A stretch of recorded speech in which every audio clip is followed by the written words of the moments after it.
today's episode, I want to do a little bit more about your background, who you are, your experience, more importantly, what you see in the industry as far as like homeowners getting affected. But my first question is going to be just tell me a little bit about who you are. What do I got to know about Ty? Well, I'm Ty Smith. I grew up in Buffalo, New York. I moved to Houston, Texas about 20 years ago. I came to Houston for the oil and gas industry. I was involved in a joint partnership with some people out of New York to regenerate and rejuvenate a depleted um, oil refinery. And that deal fell through. And so I had to go find a real job, I call it. And I went to work for Lowe's. My background has always been project management and construction. I've done for years. And I also did um, some computer in the computer industry sales. And the sales side of things is what got me into roofing sales eventually. But working at Lowe's exposed me to the roofing industry. I went through Hurricane Ike back in 2008. Hurricane Ike was a pretty bad storm for the city of Houston, and I was an assistant store manager at the Gulf Gate Lowe's. Um, Enjoyed working at Lowe's, but I have 220 employees, which is a lot. Yeah. It's a lot to handle. Yeah. So I really wasn't too keen on that. I was always an independent salesman, a man of the streets, as they'd say. But Yeah. it was I enjoyed being out and responsible for myself and making numbers, and so that's what I did a lot of my career.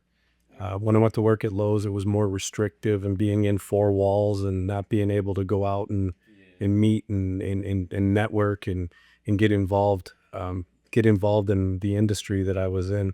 So when Hurricane Ike hit, we had a lot of roofers coming in and working for, seeing these roofers come in and with large sums of cash and buying materials and all that. I asked them what did they do, and they said they were roofing contractors. And I said, wow. I said, that's that lucrative, huh? And they said, yeah. And so I got to know a few of them, and they said, hey, on your day off, why don't you come out with us and see if you like it? So I went out with one of them, and I sold two roofs in 1 4-hour afternoon. And I've been going ever since. That was enough of Lowe's. Yeah. You started with a different roofing company before you started your I did. I worked for 3 roofing companies, and then I managed a whole roofing company in a storm up in Kansas. I worked in El Paso for about 2 years, and then the contractor I was with here decided to go a different way in the world and got out of roofing altogether, and kind of left me hanging. And so another contractor said, hey, I got a big storm up here in Kansas, and what do you think? Yeah. What was the first things you experienced working in the roofing industry? Um, a lot of people are indecisive in the sales process of roofing. Um, a lot of people I saw get ripped off in the roofing industry. I saw a lot of people that really didn't understand the insurance claim process. And so when I got into the industry, one of the first things I did was I went to school to be an adjuster. There was a gentleman in Houston, Texas that ran an adjusting school for 4 days. Actually, it was 5 days. 2 days in classroom. The third day was a half a day of instruction, and then take the adjuster test. And then Saturday and Sunday were on a industry-specific software, learning how the claims are generated and how to generate claims. So I educated myself in the industry on the insurance side of things because from Houston to all the way here to El Paso, Texas, there's a lot of storm damage. If you haven't noticed, in Central Texas, they're in hill country especially, which they get hit with hail, but they don't usually get hit like they did with the rain, and there's a lot of total losses there. And you get into the markets of like Houston and, on the coastline along there all the way down to Corpus Christi and all the way over to Louisiana, they get hit with heavy tornadoes, hailstorms, hurricanes, and they get into a lot of devastation. When you get into the Dallas market and Austin markets, and even the San Antonio markets, you get tornadoes, and then you get the dirty side of the tornadoes, which would be your hail and debris flying in the air. So those cause a lot of damage to roofs. Whereas when a tornado hits directly, it's usually very much a catastrophic loss of everything, property and sometimes life. unfortunately. Yeah. So like what I want to walk through is like your journey through going from, I guess, 'cause I think this is important to talk about, is like from working with a contractor in a company to why you started your own. What was the purpose behind starting your own? Like, why did you jump that route? Well, actually, I had met Alex when I came here to El Paso because I needed to rent a room. Yeah. I wasn't from here. I still had my apartment in Houston, and Alex was advertising a room for rent, and that's all I needed was a room because I wasn't going to stay here permanently. So, yeah, on Craigslist. I met my business partner on Craigslist, and we I just wasn't going to be here permanently, and one thing led to another, and El Paso grew on me, and I really like it here, and Yeah. I enjoy living here, and this is my home now. I've been made it my home for 16 years now, and I'm not planning to go anywhere. Yeah. But we decided to go out on our own, and Alex started to work for me when I was running the company here in El Paso, Roberts Roofing at the time. Um, I needed somebody to come in and start handling some sales leads and sales calls, and I was unsure of him at the beginning, but Yeah. then he came on strong and did a really good job. And I know you went out with him, and he makes it look easy, doesn't he? Yeah, he does. I mean, he just goes up there, knows what he's doing, and knows what he's talking about. He knows the right time to put the input in. So Yeah. he's really become a master of what we do. And I had to at that we got tired of working for somebody else, and them not really doing it the way that we felt it should be done. And we put our pride into this. If you look at our walls of education, we've gone through the industry and educated ourselves. And I actually got involved early on in the industry when we opened this company with the Roofing Contractors Association of Texas. And I got very active with that organization because they did two things. One, they gave contractors education, which a lot of these contractors out there today are not seeking the education. They're out there to get the dollar, but they're not out there to get the education. Yeah. So I said, you know what, I like this organization. And then they also handle lobbying with the state legislature and the state senate and also the governor. I've got to meet the governor and had a conversation with him about what the opportunities are for the state of Texas in the roofing industry when I was the president of Yeah. the Roofing Contractors Association. Early on with the Roofing Contractors Association, I got asked to be a member of the board. And then after being a member of the board for about 4 years, I decided to run for the presidency. And I was elected on my first time. And I really worked hard for 4 years before, or 3 years before I became the president, with all the events and the things that go into making the Roofing Contractors Association what it is. Our executive director does an amazing job. She's become a real roofing expert in the industry throughout the years, and a leader, and really drives our organization and pushes the legislative agenda. And the way the state of Texas works legislatively is a tricky battle to begin with, but because they only meet every 2 years. So Yeah. you got to get everything in very quickly in a very short amount of time. And if you don't, you run out of time. Yeah. You mentioned two different things there. So I kind of want to touch on two different questions, which is you mentioned how it should be done. So I want you to touch on like how should roofing be done? And then the second part is how did you get yourself to being, because you're the previous president. How did you get yourself to that role? What did it take for you to, I know it takes a level of like actually carrying on the industry for somebody to trust a president. So how did you get yourself there? And then how should it be done? Well, in order to get active with the Roofing Contractors Association, we're kind of at a disadvantage in El Paso because we're so far away from Central Texas. Yeah.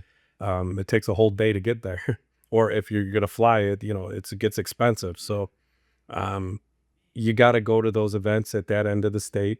I actually had them come here, and I think it was 2016.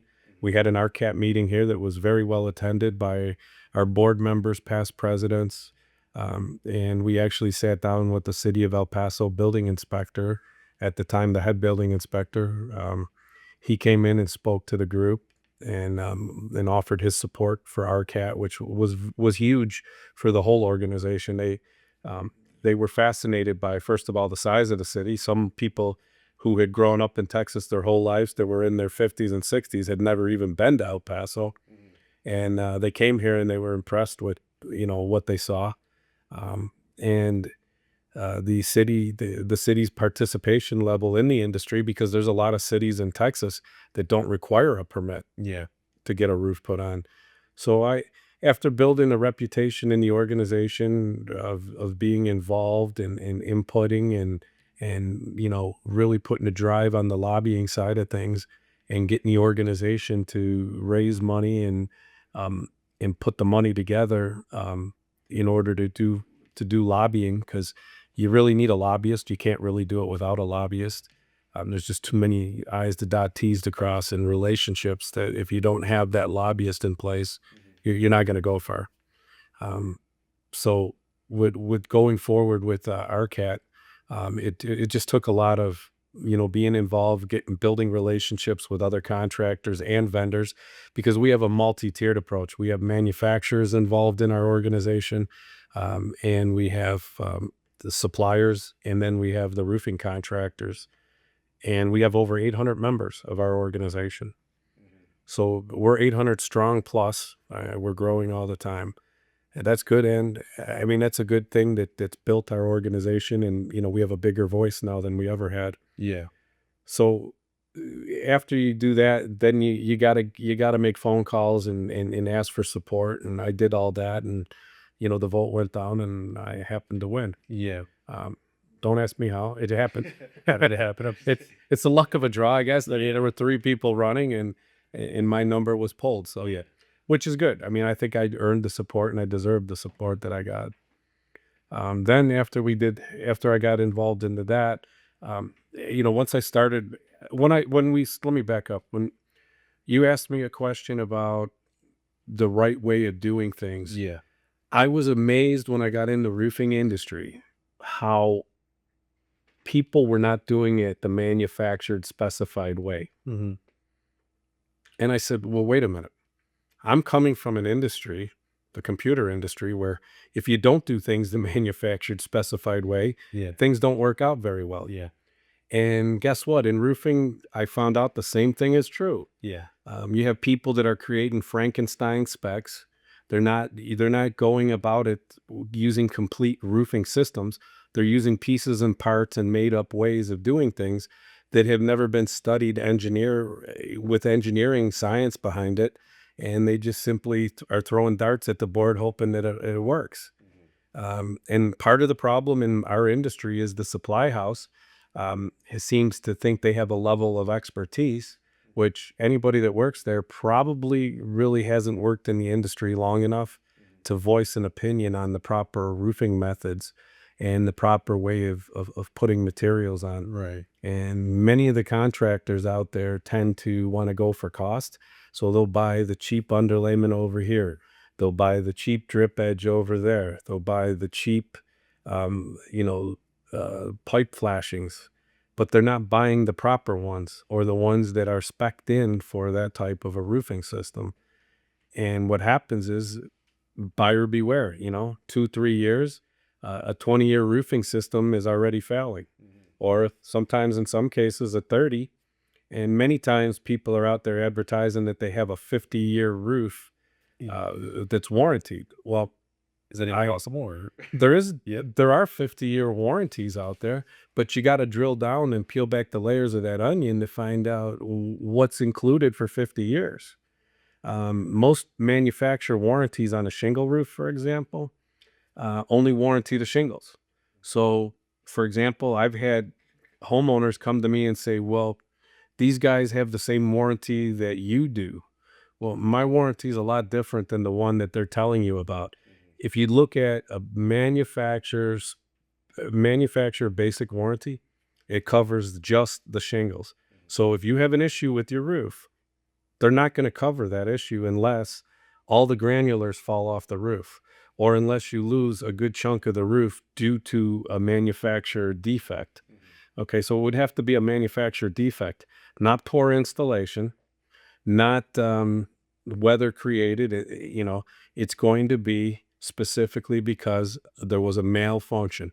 Now, in 16 years, we had one roof that I know of in my history that had a manufacturer defect, and that was all the granulars came off of that because the shingle had a bad lot.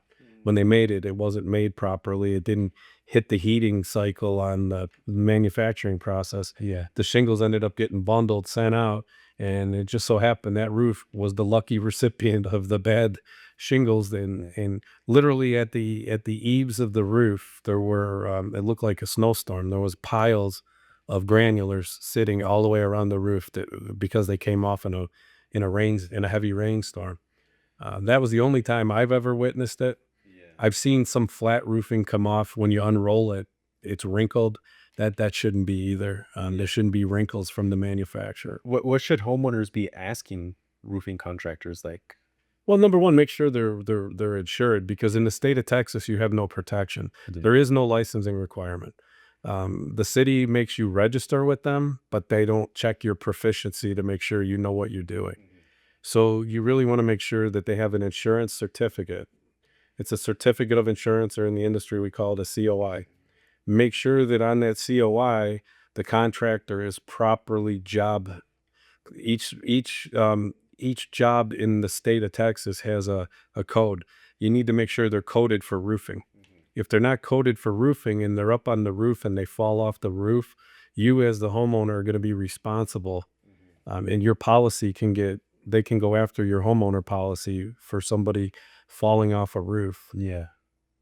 I'm not a lawyer, but I've been told that a lot of times too now hospitals are actually going after homeowner policies for people that end up in the emergency room for doing work on somebody's property. Yeah. The days of hiring, a couple guys from the street corner to come in and do your work are over, because if they get hurt on your property, it's going to come out of your policy. Yeah. That's the first thing, is make sure the insurance is there. Also check, make sure they got some sort of proficiency. A lot of people, I've seen guys that are in their mid-20s advertising that they have 30 years experience. How? Hey, so here's a guy 25 years old, owns his own company, which means he probably went over to City Hall, registered, and then went over to Office Depot and had some contracts printed out that he probably stole from his previous employer. There's just, you got to really watch the industry, because nobody's watching the industry. Yeah. You as the homeowner, according to the state of Texas, and the consumer, beware. And that's their attitude. Yes, you have the court system, you can go sue, but most of the time these people don't have anything. They're judgment proof. Yeah. You're not going to get anything out of them. And once they spend your insurance check, it's gone. Yeah. After that, you just have there's no recourse. Yeah. So yes, sometimes these guys end up in jail. Very rare. Yeah. Very rare. And all through the process, you'll see that some people are taking shortcuts. One of them is waiving deductibles, for example. Yeah. Texas has a deductible law. You have to pay your deductible. Most people try to get around that. At the beginning of the year, when they send you your insurance policy, on the top of your policy, there's usually 3 different deductibles available. And a lot of people take the most expensive deductible. I didn't ask them to hit the $5,000 box. I get it that a lot of people don't have $5,000 in their bank account to be able to pull out for an emergency. Yeah. I get that. However, you made that choice. You took the gamble. Now you're really going to gamble with a lesser, cheaper product to be put on your roof. For example, Smith Ramirez only uses GAF shingles. GAF is a shingle manufacturer that's been around since they put the Statue of Liberty in New York Harbor. So it's a long time ago.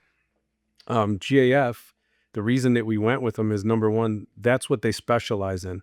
A lot of people see the little Pink Panther running around in roofing. Yeah. The little Pink Panther is expensive. So most of their money goes to the logo that they carry. And they're also mainly an insulation company. Their main product is not roofing. What they do is they take the leftovers from the insulation business and use that into their roofing shingles. Whereas GAF uses and manufactures and R&D's roofing and roofing only. Yeah. So that's one of the biggest reasons we went that way. The second reason is we like their warranty, because we were able to earn the right to be what they call a master elite contractor. And as a master elite contractor, we're able to give a 25-year workmanship warranty with a 50-year material warranty.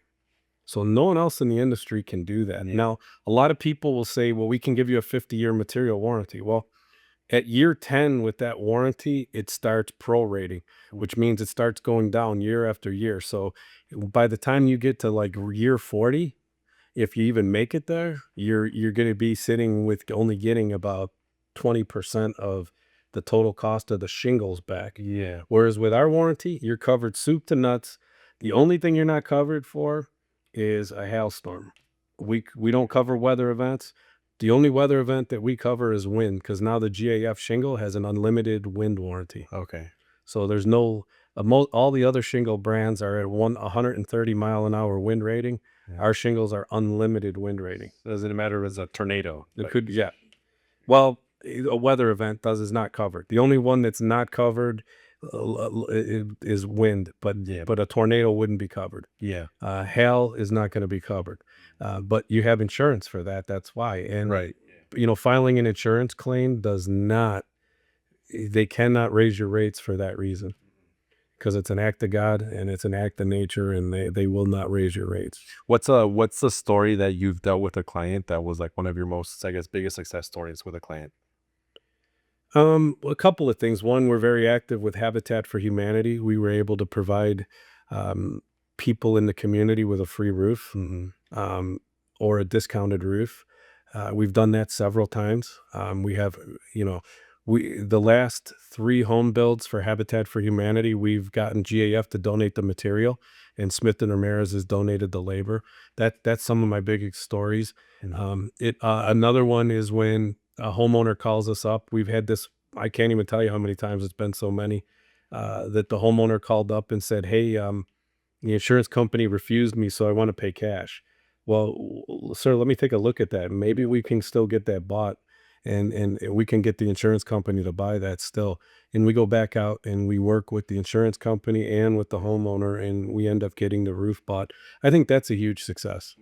And at the end, when that homeowner has the best looking roof on the street, is another. And then when we start getting referrals off of that homeowner, and you start seeing in the neighborhood, we got like 4 or 5 on one street. I mean, that's a testament to our work. The Smiths don't want to be not like the Joneses, or the Ramirezes don't want to not be like the Garcias, or whatever name or title you want to use. But Yeah. we're very proud of our work. Our work has made the national publications with the brochures for GAF. There's a couple of houses here in El Paso that are on those because of the work that we've done. We've done a lot of high-end commercial work. We did the Mission Control Center at Blue Origin. Really? Out in Van Horn, Texas there. Yeah, that was very neat. That's cool. They had a unique situation. They actually had a black roof Really? sitting on top of, sitting out in the middle of the desert with no shade. And that it was a product called EPDM, which is like a bicycle tube. It's like a rubber, and it's black. And every summer, the AC units would freeze up because they were working so hard, and they'd go a couple of days out there without AC until they thawed out. And after we put that white roof up there, they never had a problem. I have a cousin that works there. So it was that was probably one of the most high tech ones that we had done. Sure. That's a big one. I remember, so I went with Alex a lot, going out with him to like different job sites. And one of the biggest things that he mentioned in one of the blog videos we shot, but he's like, in order for you to succeed as a company, you just have to know how to solve the problems for the clients. Pick up the phone and answer their questions and see what they need. Because a lot of the companies don't do that. They're not customer friendly. Probably the biggest complaint we get is follow-up. Yeah. A lot of the homeowners, like, the guy never called me back. Well, that's just poor management, and that's just poor salesmanship in general. I can assure you, we follow up. We do make sure that the homeowner is taken care of, and we do provide a certain level of expertise. And a lot of the roofing contractors in El Paso, unfortunately, today they're putting a roof on, and tomorrow they're doing landscaping. Next Tuesday they're going to do a kitchen and bath, and there's no level of expertise there. At Smith and Ramirez, we mainly only do roofing. I mean, we'll do interior work to help the homeowner to finish out the claim with the insurance company, but we're a roofing company, and this is what we do. And I really think that if you look back in the 13 years here in the El Paso market that Smith and Ramirez has been operating, um, most of the people that we got into the business with back in 13 years ago are no longer in the business. Yeah. There's a very high turnover rate. I think the average roofing company is up to about 2 years. That's it. So I think if you see and you look at it from that standpoint, um, we beat it by sixfold. And, we did that by doing the right thing. And we do have the right thing standard here. If you don't want someone to do it to your mother, don't do it to someone else's mother. And we live by those Yeah. rules. And Yes, I remember Alex had told me that, like, the first time I went out with him, he was like, "You would wanna treat the customer's roof like if it was your own mother's, like if it was your family's." absolutely. We call it the mother standard. Yeah, and I think that's awesome because I built that trust and support. I've seen Alex tell people, like, "Well, we can charge you the most expensive, but you don't really need it. This is why you don't need it." He explains it, you know? So I think that's really cool. Is there one thing, just to kinda close it off here, is there one thing that you know now that you wish you would've known when you first got into roofing? Yeah, I mean, uh, sometimes it's better to work for somebody else. Making a weekly payroll is tough. Yeah. Operating a legitimate business is very difficult. And many of these roofing companies are not. One other good test question to fit in there too would be is to ask the salesperson you're sitting across, are you a 1099 or a W-2? Many of the people here are operating on 1099 status. They're not paying the proper taxes. They're not. They're not asking. Um, they're just not doing the right thing. They're not insured properly. If somebody's a 1099, I guarantee you they don't have their own insurance. I guarantee you that contractor is probably not going to be around long. So if that's a big test question, there is the salesperson across from me a 1099 or a W-2? Yeah. All of our people are W-2s. Who you're hiring, Yeah. and stuff. Do you even look at, like, their character, their trait? I think that's important. Absolutely. Yeah. How Absolutely. they move and everything. We do a lot of work with insurance companies, so we background check our Yeah. employees. That's really good because a lot of companies that are roofing companies, quote unquote, they don't do any of that. Well, unfortunately, in El Paso, there's a lot of convicted felons in the roofing business and that are selling door to door. Yeah. The state legislature has just heard arguments for a door knocking permit for the solar industry. Yeah. We also do solar, but we have a solar roofing product.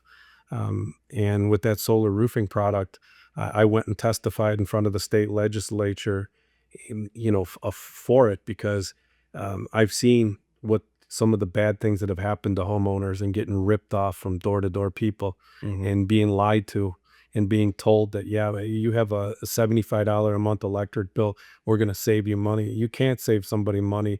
You're going to put $50,000 worth of panels on their roof. And by the time they're done paying it 25 years later, they're going to be paying $300 a month on that. Yeah. So they're being lied to in that industry, and we're hoping to carry that over into the roofing industry because the roofing industry is and solar probably go hand in hand and ripping people off, and it needs to stop. Needs more regulation. And I think the state now is getting more of an appetite, especially with more of the natural disasters, to get a license requirement in for roofing. This year there were 3 backers of roofing contractors associations legislation for a license, and they were one of them was a senator and 2 of them were legislators. Yeah. So we're starting to see more and more people moving in that direction, and hopefully within the next 5 years, I think you'll see some sort of licensing in the state of Texas. Get rid of all the bad apples. There's a lot of it. And most of the local legislators that I've met with and talked to are behind that. They don't want to see a consumer get ripped off. Yeah.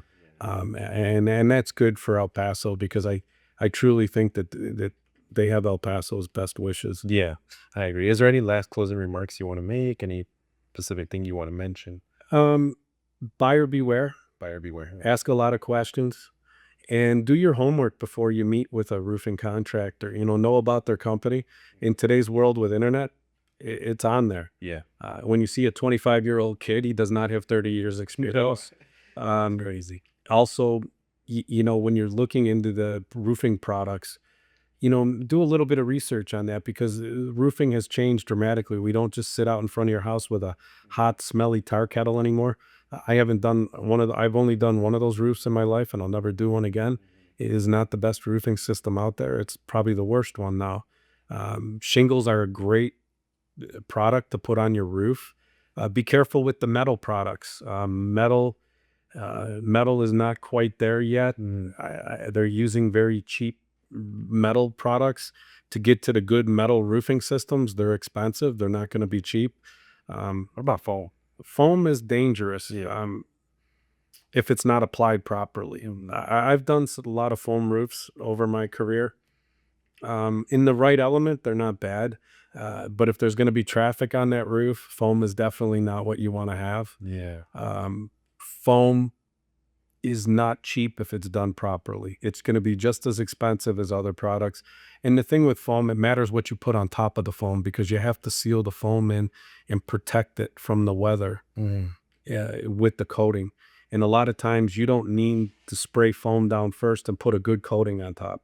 A lot of times we can put a good coating on top of what you have and seal it in and protect it. There's also liquid applied membranes, which are different than coatings. A liquid applied membrane is a complete roofing system, and those can be applied. They're water based. They're not chemicals that are going to, get you sick. You're not going to smell stinky tar. And the tar doesn't last in this environment. It's like bubble gum. Yeah. Hot, cold is like chewing gum. It eventually loses its elasticity. So there's a little couple of quick roofing lessons that you ended I'm learning a lot more as I go out there with Alex. I'm like, okay, I know what's what, things like that. It just, for most homeowners, foam is not a great solution, because most of the time you have your AC units on the roof, Or the solar panels on. or solar panels, and you're going to have people up there accessing them. Yeah. So, you're going to have to fix the coating on them eventually anyways. If you start with a good coating on top of a good surface, that should be more than adequate. You should be able to get at least 10 years on a coating. On a liquid applied system, you can put them on for 30, 40 years. The only thing you need to do is add another coat on top about every 15 years, and then you can extend it out another 20. Yeah. So, you get 15 on the beginning, and then come back 10, 15 years later and put another on, and you get another 20 on top of that, because it goes by the thickness. And you don't want to put it down too thick. You'll see a lot of foam guys, they'll try to do it all in one pass. Yeah. And you need more than one coating level. You cannot adequately put one layer of coating. You can't put 2 layers of coating down at the same time. Right. It's got to be one pass, and then come back and do it in another pass. And if you really want a solid system, another pass, 3 passes will get you 20 to 30 years, depending. Oh, so one more thing. So one of the interesting things that I saw was that permits. So when I remember when I went up there with Alex, there was some rooms we went to where you can look up the permits and stuff like that. And The city website has on the city website, you can look up building permits and make sure that there was a permit pulled. Surprisingly, a lot of them don't pull out permits. No, they don't. And the city catches them every once in a while, but the penalty is very minimal. Yeah. Whatever the permit cost is, it's 3 times that amount. That's the penalty. There's no going to court and explaining why. There's just a fine of 3 times the permit price. Yeah. So it's less than $400 will be the cost. Yeah. That's why I enjoy doing this, because this is like, you educate a lot more. Like, you're putting your foot in, to educating a lot.